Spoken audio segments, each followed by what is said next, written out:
Selamat pagi Bapak Ibu dan saudara-saudaraku, salam damai sejahtera bagi kita sekalian. Puji Tuhan kita sudah bangun, membuka mata kita dengan senang hari ini, dengan bahagia dan semangat. Semua karena pemeliharaan Tuhan yang telah memberikan kita hidup yang baru, nafas hidup yang baru untuk melanjutkan kehidupan di hari ini. Pagi ini saudaraku kita akan membaca kitab 1 Raja-Raja pasal 1 ayat 5 sampai ayat yang ke-6 dalam renungan pagi edisi 31 Januari 2023. 1 Raja-Raja pasal 1 ayat 5 sampai 6 demikian. Lalu Adonia anak Hagit meninggikan diri dengan berkata, "Aku ini mau menjadi raja." Ia melengkapi dirinya dengan kereta-kereta dan orang-orang berkuda serta 50 orang yang berlari di depannya. Selama hidup Adonia ayahnya belum pernah mendengar dia dengan ucapan, "Mengapa engkau berbuat begitu?" Ia pun sangat elok perawakannya dan dia adalah anak pertama sesudah Absalom. Saudara-saudaraku yang dikasihi Tuhan, dapatkah membayangkan masa tua Daud saat tubuh benar-benar rentah dan sakit-sakitan? Untuk menghangatkan tubuhnya saja perlu bantuan. Pada renungan pagi kemarin, kita melihat keadaan yang semakin lemah. Sekarang bukannya istirahat dengan nyaman, malah direpotkan dengan urusan anak-anaknya yang berambisi mengambil paksa kedudukannya sebagai raja. Padahal ia masih ada. Memang ambisi tidak selalu buruk, namun jadi bermakna negatif bila dikaitkan dengan motivasi mementingkan diri sendiri, sehingga akhirnya menghalalkan segala cara. Itulah yang kita bisa lihat dari Adonia dalam bacaan kita pagi ini. Ayahnya masih hidup, tidak selayaknya berlaku demikian.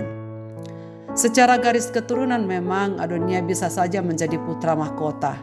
Setelah Amnon dalam 2 Samuel pasal 13 yang telah kita baca dan renungkan, dan Absalom dalam 2 Samuel pasal 18 terbunuh, dan Adonia merupakan garis keturunan terdekat untuk menjadi putra mahkota. Sementara Salomo adalah anak bungsu Daud.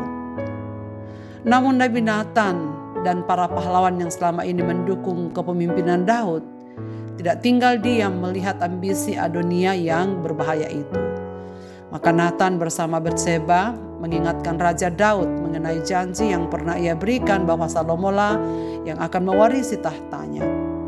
Mengapa Daud memilih Salomo sebagai pewaris? Karena Salomo merupakan anak yang dikasihi Allah, yang merupakan tanda anugerah dalam 2 Samuel pasal 12 ayat 24 sampai 25, yang karenanya diberikan nama Yedida, berarti yang dikasihi Allah.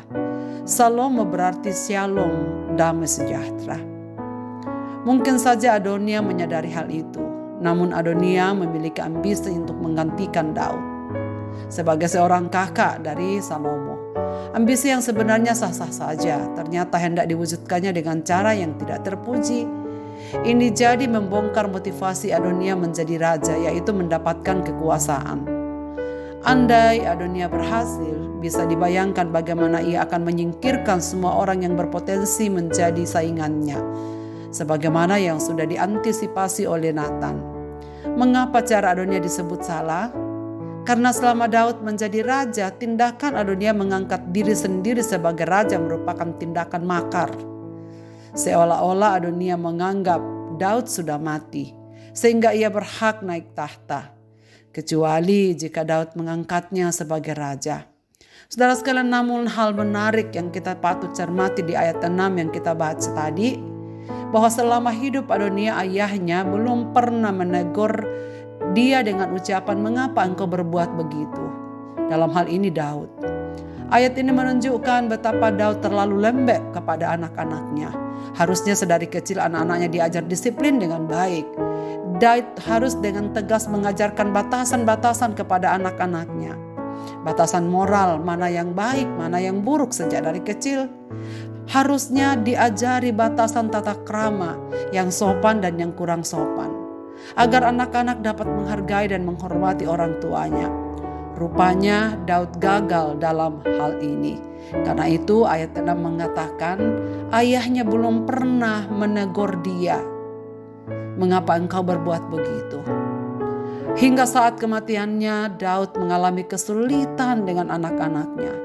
Kendati pun tercatat sebagai seorang pemimpin yang baik, ia sangat gagal sebagai seorang ayah karena mengabaikan atau menolak untuk mendidik, membimbing, dan menegur, yaitu mendisiplin anak-anaknya dengan baik, sebagaimana yang diuraikan dalam pasal 6 kitab Ulangan. Saudara-saudaraku, ini menjadi petunjuk bagi kita bahwa kadang-kadang orang tua bisa berhasil di luar rumah, memimpin perusahaannya, memimpin gerejanya, memimpin orang lain, tetapi bisa saja gagal di dalam keluarga kecilnya. Sebagai akibatnya, kehidupan Daud penuh dengan kesedihan dan kesusahan. Putranya sulung Amnon memperkosa adik tirinya Tamar dan kemudian dibunuh oleh adik tirinya Absalom. Putra Daud yang ketiga, Absalom, memberontak melawan dan berusaha membunuh ayahnya. Kini putranya yang keempat memberontak dan kemudian dihukum mati oleh Salomo sendiri. Karena Daud gagal mentaati kehendak Allah mengenai keluarganya, itulah sebabnya ia mengalami kesusahan silih berganti sepanjang hidupnya. Hati-hati sebagai hamba Tuhan. Tidak ada buah pemuridan yang lebih penting dalam kehidupan kita daripada berusaha untuk tetap setia memelihara kekudusan pernikahan yang monogami, setia dengan segenap hati kepada pasangan hidup kita dan anak-anak, serta menuntun mereka menjalankan hidup yang saleh melalui pengajaran dan teladan orang tuanya. Saudara-saudaraku, biarkanlah firman Tuhan ini menjadi perenungan bagi kita, agar kita bukanlah orang-orang yang sukses di luar rumah, dalam pekerjaan, dalam usaha, dalam masyarakat, dan memimpin orang lain, tetapi kita gagal memimpin keluarga kecil kita yang adalah tanggung jawab kita masing-masing. Kiranya pagi ini kita belajar sebagai umat Tuhan pentingnya kehidupan dalam segala aspeknya selaras dengan perintah Tuhan. Marilah kita berdoa. Bapa Surgawi, Bapa, di dalam nama Tuhan Yesus kami bersyukur untuk firman-Mu pagi hari ini, yang mengingatkan kami tentang kerentanan kami sebagai manusia. Sebagaimana Daud yang gagal dalam melaksanakan tugas dan fungsi sebagai orang tua, sebagai seorang suami, sebagai ayah bagi anak-anaknya. Tuhan, catatkan itu dalam firman-Mu buat kami pelajari. Dan kiranya Tuhan menolong kami untuk memiliki kewaspadaan, agar kami tetap berjuang mempertahankan kehidupan pernikahan kami, dan dengan segenap hati setia kepada pasangan dan anak-anak kami, agar kami dapat berlaku hidup sebagai anak-anak-Mu. Ya Tuhan, biarkanlah kehidupan kami menjadi garam dan terang dunia, dalam keluarga, dalam masyarakat, dan dimanapun kami berada. Biarlah pengalaman buruk yang dilakukan oleh Raja Daud menjadi pembelajaran yang penting bagi kami orang tua yang hidup di masa ini. Kepada segenap pendengar renungan pagi dimanapun mereka berada, biarkanlah hari ini berjalan bersama dengan Tuhan. Biarlah kami semua berserah kepada-Mu Tuhan, dan memberkati mereka semua dalam pekerjaan, dalam kesibukan, dalam pelayanan, dalam rumah tangga, dan dalam segala hal yang mereka alami di hari ini. Mereka yang sakit, Tuhan berikan kesembuhan. Mereka yang sedih, Tuhan beri penghiburan. Mereka yang menghadapi berbagai persoalan hubungan sosial kepada siapapun, Tuhan tolonglah mereka. Beri jalan keluar untuk setiap persoalan yang dihadapi oleh umat-umat-Mu pada pagi ini.